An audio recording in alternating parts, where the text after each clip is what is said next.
Selamat malam, sedot lemak berujung petaka. Kali ini seorang wanita meninggal usai menjalani operasi sedot lemak di sebuah klinik di Depok, Jawa Barat. Cara instan percantik diri bisa beresiko tinggi jika mengabaikan sejumlah persyaratan medis. Akan kita ulas lebih dalam malam hari ini bersama saya Syazawi Sastro di CNN Indonesia Prime News.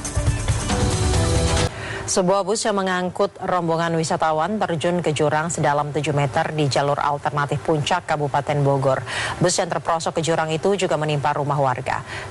Sebuah pohon setinggi 15 meter di depan kantor Balai Veteriner Kota Bogor tumbang setelah diterjang hujan disertai angin kencang. Pohon tumbang ini juga memutus kabel listrik. Adapun di Lampung, puluhan rumah warga di Kabupaten Tulang Bawang rusak dihantam angin kencang disertai hujan deras. Akibat hubungan pendek arus listrik, rumah 2 lantai di Grogol, Petamburan, Jakarta Barat ludes terbakar pada Jumat siang. Sementara itu di Ngawi, Jawa Timur, seorang pengidap gangguan jiwa tewas dalam kebakaran di rumahnya. Korban ditemukan tidak bernyawa di dekat kamar mandi rumah. Polisi menduga kebakaran terjadi akibat ulah korban membuang puntung rokok sembarangan. Semburan air setinggi 20 meter keluar dari sebuah sumur bor milik warga di Sampang, Jawa Timur. Warga sekitar yang penasaran kemudian berbondong-bondong datang ke lokasi untuk melihat fenomena tersebut. Sampah berserakan dan membuat kotor jalur rel kereta di kawasan Pademangan, Jakarta Utara. Sampah diduga berasal dari warga sekitar yang membuang sampah ke rel kereta. Aksi geng motor beringas datang ke warung kelontong di Curug, Tangerang, Banten terekam kamera warga. Geng ini membuat warga kabur menyelamatkan diri. Sementara itu di Surabaya, sebuah sekolah swasta berseteru dengan warga setempat diduga karena jumlah iuran keamanan yang harus dibayarkan. Ribuan kader dan simpatisan PDIP se-Kabupaten Subang ramai-ramai mengembalikan kartu tanda anggota partai dan menyatakan mundur dari Partai Banteng Moncong Putih. Mereka mengalihkan dukungan kepada Prabowo Gibran. Sementara itu di Jakarta, masa Aliansi Santri Gus Dur berunjuk rasa di depan gedung pengurus PBNU. Liga Akbar, saksi yang telah mencabut keterangan berita acara pemeriksaan atau BAP di tahun 2016 dalam kasus pembunuhan Vina dan Eki, siap menghadapi laporan yang dilayangkan Rudiana, ayah dari korban Eki. Liga Akbar juga siap dikonfrontir dengan Rudiana. Liga Akbar melalui ratusan pencari kerja membadati bursa job fair di sebuah pusat perbelanjaan di kawasan Gajah Mada, Gambir, Jakarta Pusat. Sementara itu sebuah sekolah menengah kejuruan yang didirikan Lembaga Pelatihan Kerja Gyokai Indonesia kerjasama dengan pemerintah Jerman. Para siswa di sekolah nantinya akan mendapatkan beasiswa dan kesempatan magang kerja di negara Jerman sesuai dengan kejuruannya. Jelang perayaan 17 Agustus di Ibu Kota Nusantara, Komando Lintas Laut Militer telah menyiapkan sejumlah kapal angkut. Kapal-kapal ini nantinya digunakan untuk menunjang mobilisasi pasukan dan peralatan untuk upacara di IKN. Jenazah pemimpin Hamas Ismail Haniyeh yang tewas dibunuh di Iran dimakamkan di Lusail, Qatar pada Jumat waktu setempat. Hadir Wakil Presiden ke-10 dan ke-12 Republik Indonesia Yusuf Kala dalam prosesi pemakaman Haniyeh. Kepolisian berencana melakukan ekshumasi atau pembongkaran makam selebgram asal Medan, Ella Nanda, yang meninggal usai melakukan sedot lemak di sebuah klinik kecantikan di kawasan Beji, Depok, Jawa Barat. Rencana ini ditolak keluarga korban yang tidak menyetujui rencana dilakukannya otopsi pada jenazah Ella.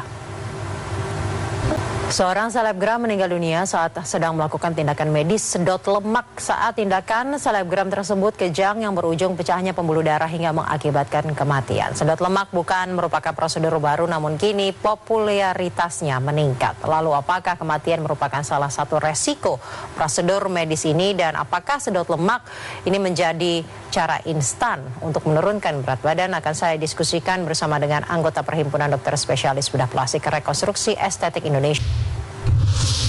Menteri Pertahanan sekaligus Presiden terpilih Prabowo Subianto menemui Presiden Joko Widodo di Istana Kepresidenan Jakarta pada Jumat sore. Kedatangan Prabowo untuk melaporkan hasil pertemuannya dengan pemimpin 4 negara. Menhan Prabowo tiba di Istana Kepresidenan. Partai pengusung Wali Kota Medan yang juga menantu dari Presiden Jokowi, Bobi Nasution, untuk menjadi calon Gubernur Sumatera Utara bertambah lagi. Jumat sore, Partai Keadilan Sejahtera atau PKS memberikan surat rekomendasi kepada Bobi Nasution di DPP PKS. Setelah Anies Baswedan bakal calon Gubernur Jakarta merespon rumor duet dirinya dengan Yusuf Hamka atau Babah Alun. Ia menyebut komunikasinya dengan Babah Alun masih mengalir hingga saat ini. Anies ditemui.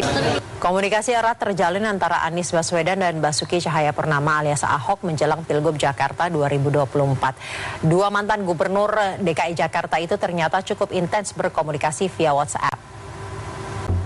Selanjutnya komunikasi erat terjalin antara Anies Baswedan dan Basuki Cahayapurnama alias Ahok menjelang Pilgub Jakarta 2024. Dua mantan gubernur DKI Jakarta itu ternyata cukup intens berkomunikasi via WhatsApp.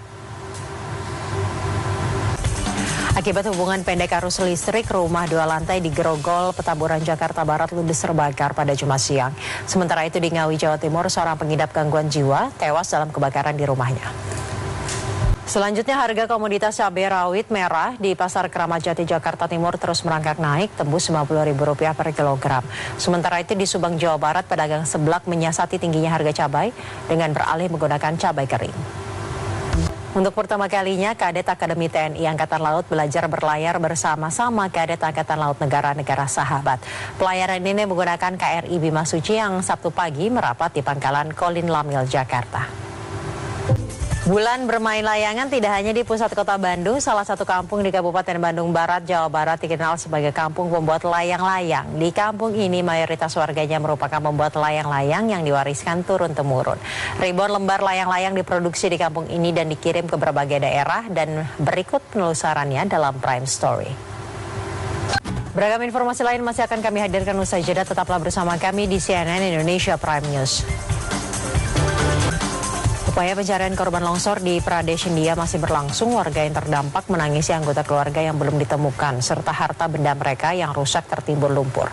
Sementara itu, angin kencang dan banjir bandang melanda Chile sejak hari Kamis. Bayi hingga lansia harus dievakuasi dengan perahu karet untuk ke tempat yang lebih aman. Dinas Rahasia Amerika Serikat menggelar konferensi pers pada hari Jumat untuk memberikan informasi transparan terkait percobaan pembunuhan terhadap mantan Presiden Amerika Serikat sekaligus calon presiden dari Partai Republik Donald Trump saat kampanye pada 13 Juli lalu. Jurnalis Cheryl Hubbard memiliki informasi selengkapnya untuk Anda. Satu-satunya wakil bulu tangkis Indonesia yang masih tersisa di Olimpiade Paris, Gregoria Mariska Tunjung berhasil lolos ke semifinal usai mengalahkan wakil Thailand Ratchanok Intanon. Dua perenang Indonesia telah menyelesaikan pertandingannya di Olimpiade Paris 2024. Lolos ke Paris lewat fasilitas wildcard, Azahra Permatahani dan Jo Kurniawan mendapatkan pengalaman berharga tampil di ajang multi-event olahraga terbesar di dunia. Dari 206 kontingen yang bertanding di Olimpiade Paris, tidak semuanya mewakili bangsa atau negara. Persoalan politik dan peperangan menjadi sebab mereka tidak membawa bendera negaranya. Mereka adalah kontingen atlet netral perorangan yang berasal dari Rusia dan Ukraina, serta tim Olimpiade para pengungsi. Laporan ini akan menutup Prime News pada malam hari ini. Terima kasih atas kebersamaannya. Saya Syazawi Sastro. Sampai jumpa.